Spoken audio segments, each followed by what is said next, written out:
Ampifaliana malakariva ry havana malalana zao ntsika miaona toy izao iara iain'ny tenin'Andriamanitra indray ary indrindra fantarantsika fa isika ilay vokatra izay omena ny tompo ka miara-mivory ao am-piangonana eny fiarahana-mijery zao sahazo koa ny fitoana filazantsara ho aminareo ny fahasoavana sy ny fiadanana avy amin'Andriamanitra ray sy Jesosy Kristy tompontsika ary mifampiareza amin'ny fanamasina. Amen.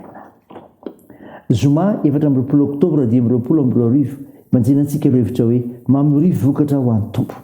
Andeha ry havana idera sy ankalazan'Andriamanitra isika. Mioby amin'ny Jehova ary tany rehetra, manompo amin'ny Jehova ny fifaliana, makaneso ny atrehany amin'ny fiobiana.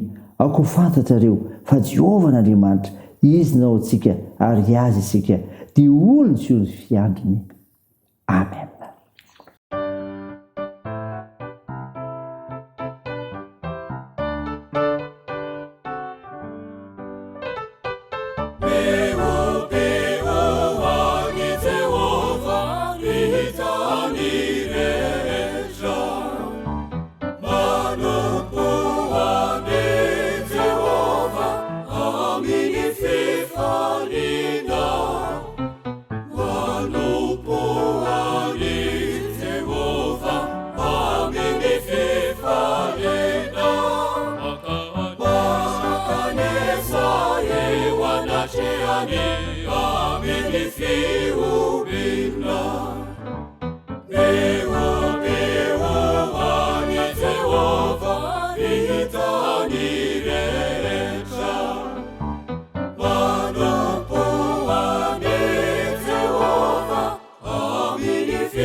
Ivavaka isika. Ry Jehova Tompo Andriamanitra io, Andriamanitra mpifidy ny olonao ianao, ka mahay mampiaiky ny olona rehetra ny famonjena ataonao no ny herinao, satria Andriamanitra tsy toa ianao. Misaotra sy midera ary mankalaza ny arinao masina izay Tompo, mivavaka aminao. Tompo, mpanota manitra izay, ko mangataka amin'ny famindramponao, mamindrafo aminay ary mamelany erikay, afao izahay, fa ny fananao masina izay alazavanay ny amin'ny fanambarany teninao, fa mila mamory vokatra ho anao izahay. Aminaran'i Jesosy Kristy no angatana izany mivavaka izany. Amen. Ny mofinaina ho antsika amin'ity ry havana malala dia hitanao amin'ny epistily ho an'ny Efesianina. Efesianina toko 1:9-13 ka hatramin'ny fahenina. Mivaky toy izao aminaran'i Jesosy. Isaorany Andriamanitra rain'i Jesosy Kristy tompontsika izay nitahantsika tao amin'ny Kristy amin'ny fitahim-panahy rehetra any an-danitra. Araka ny fidianany antsika tao aminy fony tsy mbola aro ny farinana izao tontolo izao, mba ho masina sady tsy misy tsinona trehiny isika. Rehefa notendreny raha teo amin'ny fitiavana isika mba ho azy amin'ny fananganananaka amin'ny alalan'i Jesosy Kristy araka izay akasitrahany fony. Ho fiderahana ny voninahitry ny fahasoavany izay nanasoavany antsika mamem-poana ao amin'ny malala. Amen. Ray masino manamasinana amin'ny fahamarinana, miteninao ny fahamarinana. Amen. Ray havana malala, ho aminao hatrany ny fiadanan'i Jesosy Kristy mpamonjy antsika, dia ilay Jesosy Kristy tia anao. Mofinaina vakina tamintsika teo, henitsika teo. Efesiana 1:7-9 teny milaza ny fanombohan'ny epistily fa fantatra Andriamanitra mitahantsika dia mifidy antsika. Zany ry havana. Mifidy antsika io Andriamanitra mitahantsika io. Araka ny fidianany antsika tao aminy fony tsy mbola aro ny fandrenana izao tontolo izao. Ho ny 4. Andriamanitra dia miantso ny olona rehetra ao amin'ny Kristy. Andriamanitra ihany koa no mifidy ny olona manaiky hino an'i Jesosy Kristy. Ny safidy ny olona hino an'i Jesosy Kristy dia manamafy ny fifidian'Andriamanitra azy fa tsy mamaritra ny safidin'Andriamanitra akory. Andriamanitra no mifidy ny olona mba hanray famonjena, ary tsy ny handray famonjena ihany no ny fidianany antsika fa ho masina sy voatokana ho azy isika. Raha izany, ny fifidian'Andriamanitra dia fanokanana ny olona ho amin'ny fanompoana azy. Anana fitoviana amin'ny Kristy koa te tanterao ny fanompoanao. Ny Andriamanitra mitahantsika dia izao, miterazy isika, miterazy isika. Ho fiderana ny voninahitry ny fahasoavany izay nanasoavany antsika mamem-poana ao amin'ny malala. Ho ny 5. Andriamanitra ray avana nitia antsika taloha. Andriamanitra ray dia nitia antsika tao amin'ny Jesosy Kristy. Izany maneho ma izy azy, izany mahatonga ny fiderana azy. Andriamanitra be voninahitra kanefa manaiky hitia antsika mamem-poana tao amin'ny Jesosy Kristy.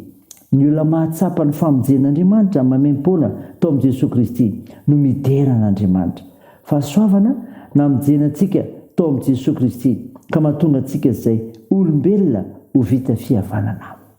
Zay indray zany ry havana, aizanao mifandray tsara ilay Andriamanitra mitahantsika io dia ho azy rery ny voninahitra. Amen. Andeha hivavaka isika. Tompo, misaotra ny mofinaina nomenao izay milaza sy mampafantatra ny amin'Andriamanitra mitahy anay ka mifidy anay ary miderazy zahay. Mivavaka izay tompo mba hanasanareo marary rehetra mila mivavakay. Ampirizinao ny mpitsabo. Mivavaka aminao izay ny hitahinao anay tsiraray eo amin'ny sehatra misy anay koa ary ahijoro vavy ny melinao marina sy mpanompo matokony teninao ary ahitianao ary hanasoa ny tokantrano sy ny fiarahamonina, ny firenena, ny fiangonana misy anay. Jesosy, atanjao ireo asom-paoriana, toandro maro efizik'olona, ireo sahirana, fonjesa roa izay amin'ny zavatra misy eo amin'ny fiarahamonina misy anay. Tsy nijovy ilay mpikadrana, mitaheny amin'ny fiazakazary amin'ny fianarany asa aman-draharaha, tokantranonay, ny fikasanay tsara, atao io ny firenenay, nametrahanao filoha ho fandrenana ny Madagasikara, ho fanarenana ny zavatra rehetra. Ahita olona ihany koa hifanampy sy fanohana anatanterahana an'izany dia aperaka ampelantananao zany Jesosy. Ko aminareo Jesosy Kristy mpamonjy anay ny vavahanay miaraka amin'ilay vavaka nampianaranay koa manao hoe: raha na eo izay ny an-danitra, ho masinina anie ny anaranao, ho tonga anie ny fanjakanao, atao anie ny sitraponao ety an-tany ho tahaka ny an-danitra. Be hoy anio izay anona sahaza ao anay, ary mamela ny elokay tahaka ny namelanay izay meloka taminay, ary aza mitondra anay amin'ny fakam-panahy fa manafany amin'ny ratsy. Fanao ny fanjakana sy ny hery ary ny voninahitra mandrakizay. Amen. Raha isafitonana ry havana ny tsodrana totranao aminaran'i Jesosy Kristy. Aza manana inona faoka ny fihavana sy ny fonambamy fisaorana nentanao manambara fangatanareo amin'Andriamanitra amin'ny zavatra rehetra, ary ny fiadan'Andriamanitra izay ohatry ny fahalana rehetra hiary ny fonareo sy ny hevitrareo ao amin'ny Kristy Jesosy. Amen. Ho an'Andriamanitra rery ny voninahitra amin'ny anaran'ny Ray sy ny Zanaka ary ny fanahy masina. Amen.